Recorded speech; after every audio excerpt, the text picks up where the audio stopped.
ታሪካችን የሚጀምረው በአንድ አስፈሪና ጭጋጋማ ምሽት ነው። በግዙፉ ፏፏቴ ግርጌ የሞትና የህይወት ትግል እየተካሄደ ነው። የታላቋ ማይሽማቲ ንግስት ሲቫጋሚ በደረቷ ላይ ቀስት ተሰክቶባት ደሟ እየፈሰሰ ነገር ግን ለአፍታም ቢሆን ተስፋ ሳትቆርጥ በወንዙ ዳርቻ ትሮጣለች። በእጇ የያዘችው ህፃን የማይሽማቲ የመጨረሻ ተስፋ ነው። ከኋላዋ የሚከተሏት ወታደሮች ሊገድሏት ቢሞክሩም እሷ ግን ለራሷ ሳይሆን ለታቀፈችው ህፃን ትጨነቃለች። ወደ ወንዙ ስትገባ ድንገት ተንሸራታ ትወድቃለች። ነገር ግን የሚገርመው እዚህ ጋር ነው። ህይወቷ እያለፈ ቢሆንም ልጅ ወደ ሰማይ ከፍ አድርጋ በመያዝ ወደ አምላኳ ትጸልያለች። የሰራሁት ኃጢአት ካለ እኔን ቅጣኝ፣ ይህ ህፃን ግን በህይወት መኖር አለበት፣ ማይሽማቲ ንጉሷን ማግኘት አለባት ስትል በቆራጥነት ትለምናለች። ንግስቲቱ በውሃው ውስጥ ብትሰምጥም ያ ህፃን ግን በተአምር በእጇ ላይ ተንሳፎ ይተርፋል። ንጋት ሲቀድ በአካባቢው የሚኖሩ የጎሳ ሰዎች ህፃኑን ያገኙታል። የመንደሯ መሪ የሆነችው ሳንጋ ልጁን እንደገዛ ልጇ ተቀብላ ሺቡ ብላ ተሰይመዋለች። ልጁ የመጣበትን መንገድ ለማወቅ ወደ ፏፏቴው አናት ቢመለከቱም መንገዱ ግን ዝግ ነው። ሳንጋ ለልጁ ደህንነት ስትል ፏፏቴው ላይ የሚገኘው ዋሻ እንዲዘጋ ትዕዛዝ ትሰጣለች። አመታት ነጎዱ። ሺቡ አድጎ ወጣት ሆነ። ነገር ግን እሱ እንደሌሎች ልጆች አይደለም። በደም ውስጥ ያለው የነጻነት ጥሪ በየቀኑ ወደ ፏፏቴው አናት እንዲመለከት ያደርገዋል። ያ ግዙፍ ፏፏቴ ለሱ ግድግዳ ሳይሆን ሊሻገረው የሚገባ ፈተና ነው። ሺቡ በየቀኑ ፏፏቴውን ለመውጣት ይሞክራል። በየቀኑም ይወድቃል። እናቱ ሳንጋ ግን በጭንቀት ትታተባለች። ልጇ ያንን አደገኛ መንገድ እንዲተው ትለምነዋለች። ሳንጋ ልጇ ከፏፏቴው ጋር ያለውን ቁርኝነት እንዲያቆም በማሰብ ለአምላኳ 1000 ኩባያ ውሃ እንዲፈስለት ስለት ትገባለች። ሺቡ ግን የእናቱን ድካም አይቶ ልቡ ይነካል። ማንም ሊገምተው የማይችለውን ስራ ይሰራል። ያንን ግዙፍና ከባድ የድንጋይ ሐውልት ነቅሎ በትከሻው ተሸክሞ ፏፏቴው ስር ያኖረዋል። ይህ ትዕይንት ሺቡ ተራ ወጣት ሳይሆን ሰማይ የነካ ጥንካሬ ያለው የታላቁ ባሁበሊ ደም መሆኑን የመጀመሪያ ማረጋገጫ ነበር። ሺቡ ያንን ግዙፍ ሊንጋም ተሸክሞ ፏፏቴው ስር ካስቀመጠ በኋላ በመንደሩ ሰዎች እንደ ድንቅ ተዋጊ ታየ። ነገር ግን የእሱ ጥማት በውዳሴ ይረካም። አንድ ቀን ከፏፏቴው አናት በውሃው ተገፍቶ የወረደ አንድ የእንጨት ጭንብል እጁ ላይ ይወድቃል። ሺቡ ያንን ጭንብል በአሸዋ አስቀምጦ ሲመለከት በውስጡ የተቀረጸው የሴት ምስል ነፍሱን ይረብሻታል። ይህ ጭንብል ተራ ቁስ ሳይሆን ከላይኛው ዓለም የተላከ የፍቅር መልእክት ይመስለዋል። ሺቡ አሁን ምንም የሚያቆመው ነገር የለም። እናቱ ሳንጋ ልጄ ሆይ አትሄድ እያለች ብትለምነውም እሱ ግን እዚያ ላይ ማን እንዳለ ማወቅ አለብኝ የሚል ጽኑ አቋም አለው። ሺቡ ያንን ሰማይ ጠቀስ ፏፏቴ ለመውጣት ዳግም ይነሳል። በባዶ እጁ ቋጥኙን ይዋጭራል። በፏፏቴው ኃይለኛ ግፊት ወደ ኋላ እየተገፋ በሞትና በህይወት መካከል ሆኖ ተራራውን ይጋፈጠዋል። በጉዞው መሃልም የዛ ጭንብል ባለቤት የሆነችው ቆንጆ ሴት በህልም የታየችው ይመስል በፏፏቴው ጭጋግ ትመላለሳለች። እሷን ለመያዝ በሚያደርገው ጥረት ሰውነቱ የማይችለውን ስቃይ መቋቋም ይጀምራል። እያንዳንዱ ዝላይ፣ እያንዳንዱ የጣቶቹ መቆንጠጥ የታሪካችንን አቅጣጫ የሚቀይሩ ናቸው። ሺቡ በተስፋ መቁረጥ ፈንታ የፍቅርና የናፍቆት ጉልበት ሆኖት የማይቻለውን ማድረግ ይጀምራል። በመጨረሻም ከአመታት ሙከራ በኋላ ሺቡ የማይደፈረውን ፏፏቴ አሸንፎ አናት ላይ ይደርሳል። እዚያ ሲደርስ ግን የሚያገኘው ገነት ሳይሆን ቅስቃሴ የሚነግስበትን የበረዶ ተራራ ነው። እዚያ ጋር ነው እንግዲህ የታሪኩ እውነተኛ ምዕራፍ የሚጀምረው። ሺቡ ያንን ጭንብል የጣለችውን አቫንቲካን እና ለነጻነት የሚታገሉትን አማጽያንን ለመጀመሪያ ጊዜ ያያቸዋል። ሺቡ ወደማያውቀው ግን ደግሞ ወደ ራሱ ወደሆነ ዓለም በይፋ ገብቷል። ሺቡ ፏፏቴውን ተሻግሮ አናት ላይ ሲደርስ ያገኘው ዓለም በበረዶ የተሸፈነና ሚስጥር የሞላበት ነው። እዚያ ጋር ነው በጭንብሉ ላይ ያያትን ሚስጥራዊቷን ተዋጊ አቫንቲካን የሚያገኛት። ነገር ግን አቫንቲካ እሱ በህልሙ እንዳያት የዋህ አይደለችም። እሷ በማይሽማቲ ግዛት ለታሰረችው ንግስት ዲቫሴና ነጻነት ለመዋጋት ቃል የገባች በልቧ ውስጥ የቂም እሳት የነደደባት ጀግና ናት። ሺቡ አቫንቲካን መከተል ይጀምራል። እሷ ግን ጠላት መስሏት በንቃት ትጠባበቃለች። እዚህ ጋር ነው እንግዲህ የሺቡን የፍቅር ጥበብ የምናየው። አቫንቲካ ሳታውቀው በሚገርም ቅልጥፍና በእጆቿ ላይ ንቅሳት ይስልባታል። እሷ ግን ይህንን የሚያደርገው ማን እንደሆነ ለማወቅ ስትጥር በመካከላቸው በበረዶ የተሸፈነ ተራራዎችን የሚያቋርጥ ከፍተኛ ሩጫ ይጀምራል። አቫንቲካ ሺቡን አግኝታ ሰይፏን ስትመዝ በመካከላቸው የሚደረግ ፍልሚያ እንደ ዳንስ ያለው ውበት አለው። ሺቡ ሊጎዳት ሳይሆን እውነተኛ ማንነቷን ሊያሳያት ይጥራል። እሷ ለዓላማዋ ስትል ራሷን የረሳች ውበቷን በጭቃና በደም የሸፈነች ነበረች። ሺቡ ግን በበረዶው ወንዝ ዳርቻ ላይ ውበቷን መልሳ እንድታገኝ ያደርጋታል። እዚህ ጋር ነው እንግዲህ አቫንቲካ ተዋጊ ብቻ ሳልሆን ሴትም ነኝ ብላ የምታምነውና ለሺቡ ልቧን የምትከፍተው። ነገር ግን ጊዜው ለፍቅር ብቻ አልነበረም።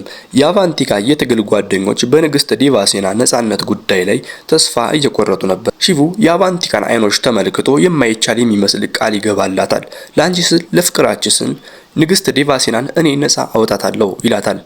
ሺቡ አሁን የመንደሩ ልጅነት ትቶ ወደ ግዙፉና አስፈሪው የማይሽሚት ቤተ መንግስት የሚያደርገውን አደገኛ ጉዞ ይጀምራል።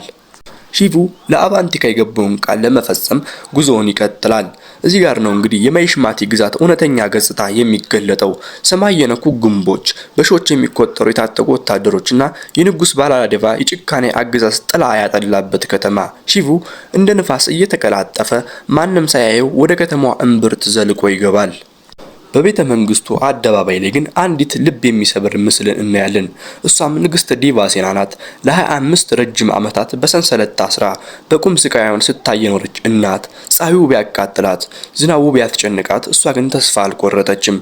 ልጄ ይመጣል፣ ነፃ ያወጣኛል እያለች ለጠላቶቿ በኩራት ትናገራለች። ባላላዴቫ ሊያፌዝባት ቢሞክርም የዲቫሴና አይኖች ግን አሁንም እንደ ንጉሳዊ እሳት ይነዳሉ። በዚህ መሃል አንድ ትልቅ ክስተት ይፈጠራል። ንጉስ ባላላዴቫ የራሱን ግዙፍ የወርቅ ሐውልት ለማቆም በመቶዎች የሚቆጠሩ ባሪያዎችን በገመድ እያስገደደ ያሰቃያል። ድንገት ግን ያ ግዙፍ ሐውልት ሚዛኑን ስቶ በዞሽ ላይ ሊወድቅ ሲል ህዝቡ በድንጋጤ ይጮሃል። እዚህ ጋር ነው ሺቡ ከየት መጣ ሳይባል ብቅ የሚለው። ያንን ከባድ የወርቅ ሐውልት በብረት ክንዱ ደግፎ ሲይዘው የሁሉንም ሰው ትኩረት ይስባል። ሺቡ ፊቱ በጭቃ ተሸፍኖ ቢሆንም ያ ያሳየው ተአምራዊ ጉልበት ግን አንድን ታሪክ ያስታውሳል። ባሪያዎቹና ህዝቡ በአድናቆት ይሞላል። ከጭቃው በስተጀርባ ያለው ያ ፊት የሞተው ንጉሳቸው ባሁበሊን ይመስላል። ድንገት አንዱ ባሪያ ባሁበሊ ብሎ ይጮሃል። ቀጥሎ መላው ከተማ በአንድ ድምጽ ባሁበሊ እያለ ምድሪቱን ያንቀጠቅጣታል። ሺቡ ግራ ተጋብቷል። እሱ የመጣው ዲቫሴናን ለመውሰድ ነው። ህዝቡ ግን የናፈቁትን ንጉስ እየጠሩለት ነው። እና በተጨማሪ ሰዎች እነዚህን ስራዎች ሌሎች ሰዎች የመቁጠር አቅም ስለሌለኝ ብቻዬን ነው እየሰራው ያለሁት። ለምሳሌ ስክሪፕት መጻፍ፣ ኤዲት ማድረጉ ምናምን በጣም ነው የሚያደግመው። ከመነግራችሁ በላይ ነው ጊዜ የሚወስደው እና ቻናሌ አድጎ በተጨማሪ ሰዎችን ቀጥሬ ለእናንተ ከዚህ በላይ ጥሩ የሆኑ ስራዎችን ለመስራት እንበቃ። ቻናሌን ሰብስክራይብ፣ ቪዲዮን ደግሞ ላይክ እያደረጋችሁ እስከመጨረሻው እንድታዩት በአክብሮት እጠይቃለሁ። በተጨማሪም ደግሞ እንዳስተካክል የምትፈልጉት ነገር ካለ ኮሜንት ጋር አሳውኝ። ሁላችሁም የምትከታተሉ ሰዎች ከጎኔ ስላላችሁ ከልብ አመሰግናለሁ። የህዝቡ ጩኸት ባላላዴቫን ክፉኛ ያስቆጣዋል። ባሁበሊ የሚለው ስም በቤተ መንግስቱ ግንብ ላይ ሲያስተጋባ፣ ሺቡ ግን ግዳጁን አልዘነጋም። ሌሊት ሲመሽ ሺቡ እንደ ጥላ ተሽኮልኩሎ ዲቫሴና ወደ ታሰረችበት አደባባይ ይገባል።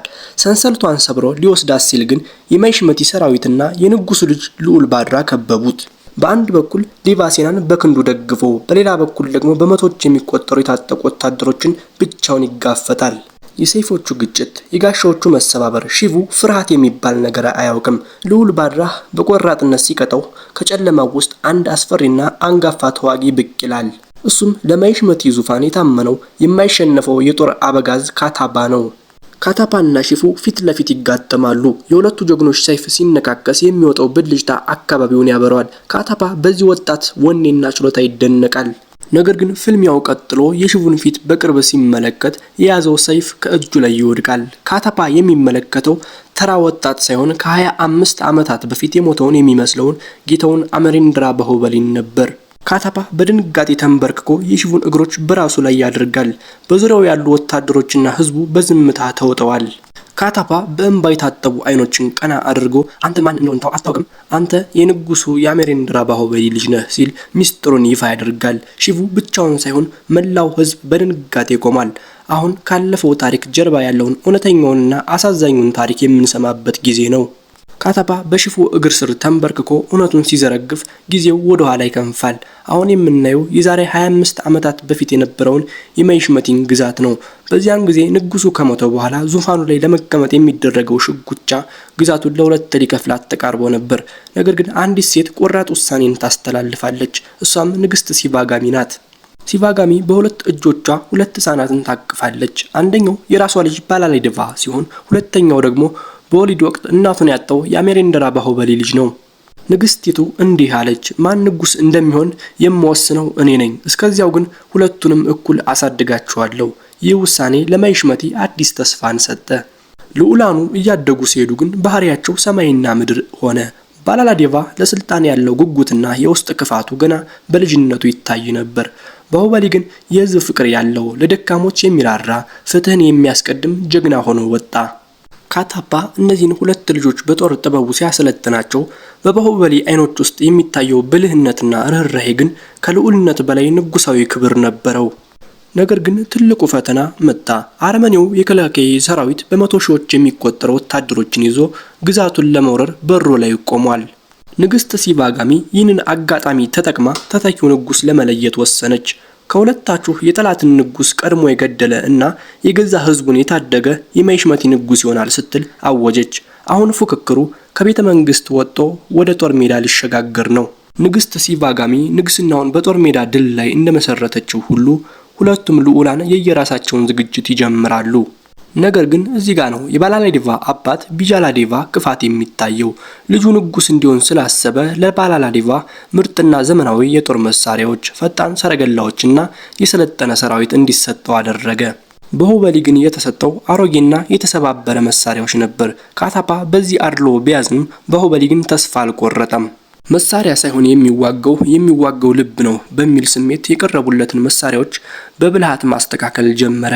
የጥጥ ጨርቆችንና ዘይትን በመጠቀም ጠላት ያልገመተውን የጦር ስልት ቀየሰ። የከላካያ ሰራዊት እጅግ አስፈሪ ነው። መሪው ደግሞ እንደ አውሬ የሚጮህና ምህረት የሌለው ነው። ንግስት ሲቫጋሚ ሰራዊቱን ስታሰማራ ባላላዴቫ በዘመናዊ ሰረገላው እየተንቀሳቀሰ ጠላትን እንደ ቅጠል ለመጨፍጨፍ አቅዷል። ባሁበሊ ግን ትኩረቱ ሰራዊቱን በማበረታታትና እያንዳንዱ ወታደር ለሀገሩ ያለውን ፍቅር እንዲረዳ በማድረግ ላይ ነበር። ጦርነቱ ሊጀምር ጥቂት ሰከንዶች ሲቀሩት የማይሽመቲ ሰራዊት የጠላትን ብዛት አይቶ ትንሽ መፍራት ጀምሮ ነበር። እዚህ ጋር ነው ባሁበሊ እንደ አንበሳ ግዛት ድምጹን የሚያሰማው። ሰራዊቱን ወደ እሳት የሚቀይር ንግግር አደረገ። አሁን የሰይፍና የደም ጊዜ ነው። ማይሽማቲ ህልውናዋን ለማስጠበቅ ባሁበሊና ባላላዴቫ ደግሞ ዘውዱን ለመጨበጥ ወደ ጦርነቱ መሃል ይከንፋሉ። የማይሽመቲ ሰራዊትና የአረመኔው ከላካይ ጦር ፊት ለፊት ተጋጠሙ። ምድሪቱ በፈረሶች ኮቴና በሰይፎቹ ድምጽ ተናወጠች።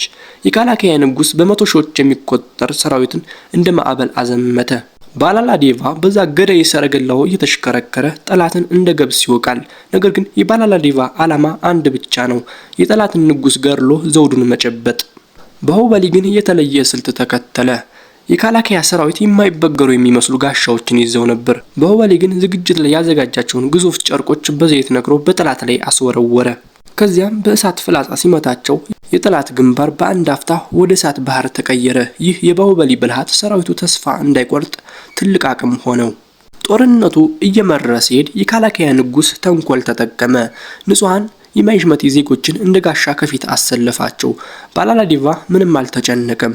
ድል ካለ መስዋዕትነት ይኖራል በሚል ንጹሃንን ጭምር እየጨፈጨፈ ወደፊት ገሰገሰ። ባሁበሊ ግን ቆመ። የገዛ ህዝቤን ደም አላፈስም በማለት ሰይፉን ወደ ህዝቡ ሳይሆን ወደ ጠላት አዙሮ ሰዎቹን ለማዳን ሲል ራሱን ለአደጋ አጋለጠ። ይህ የባሁበሊ ድርጊት በወታደሮቹ ዘንድ ትልቅ መነቃቃትን ፈጠረ። ንጉሳችን ለኛ ሲል ቆሰለ የሚለው ወሬ ሰራዊቱን ወደ አንበሳነት ቀየረ። ባሁበሊ ደም በለበሰ ፊቱ ወታደሮችን እያበረታታ ወደ ጠላት ምሽግ ዘለቀ። አሁን ሁለቱ ወንድማማቾች ከከላካያ ንጉስ ጥቂት እርምጃዎች ብቻ ነው የሚቀራቸው። ዘውዱን የሚወስነው የጠላትን ንጉስ ቀድሞ የገደለ ሳይሆን የህዝቡን ልብ የገዛው ማን እንደሆነ የሚለይበት ጊዜ ደርሷል።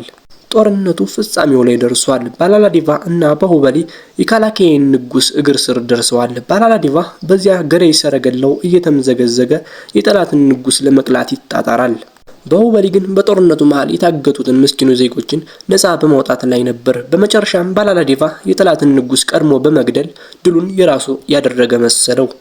ሰራዊቱ በድል አድራጊነት ወደ ማይሽመቲ ቤተ መንግስት ተመለሰ። አሁን መላው ከተማ የሚጠብቀው የንግስት ሲቫጋሚ ውሳኔን ነው። ባላላዴቫ ጠላትን ቀድሞ የገደለ ንጉስ ይሆናል የሚለውን ህግ በመጥቀስ ዘውዱ ለኔ ይገባል ብሎ በኩራት ቆሟል። ነገር ግን ንግስት ሲቫጋሚ የሁለቱ ልጆች ተግባር በሚገባ ተመልክታለች። ንግስቲቱ ከዙፋኗ ተነስታ እንዲህ አለች: ጠላትን መግደል ለማንኛውም ወታደር የሚሰጥ ተግባር ነው። ነገር ግን በጦርነት መሃል የገዛ ህዝቡን ደህንነት የሚያስቀድም ለደካሞች የሚቆረቆርና ሰራዊቱን በወኔ የሚመራ እውነተኛ ንጉስ ነው። ከዚያም እጇን ወደ ባሁበሊ ዘረጋች። አመሬንድራ ባሁበሊ የማይሽመቲ ንጉስ ሆኖ ተሾሟል ስትል አወጀች። መላው ከተማ በደስታ አበደ። ባሁበሊ የሚለው ጩኸት ሰማዩን ቀደደው። ባሁበሊ በትህትና ተንበርክኮ ቃለ መሐላውን ሲፈጽም በባላላዴቫ አይኖች ውስጥ ግን የሚነድ የቂም እሳት ታየ። ይህ ውሳኔ የፍቅርና የድል ብቻ ሳይሆን ወደፊት ለሚመጣው ታላቅ ሂደትና ለባሁበሊ ሞት መነሻ የሆነው ጥቁር ምዕራፍ ነበር። ታሪኩ አሁን ወደ ሺቡና ወደ ካታፓ እውነታ ይመለሳል።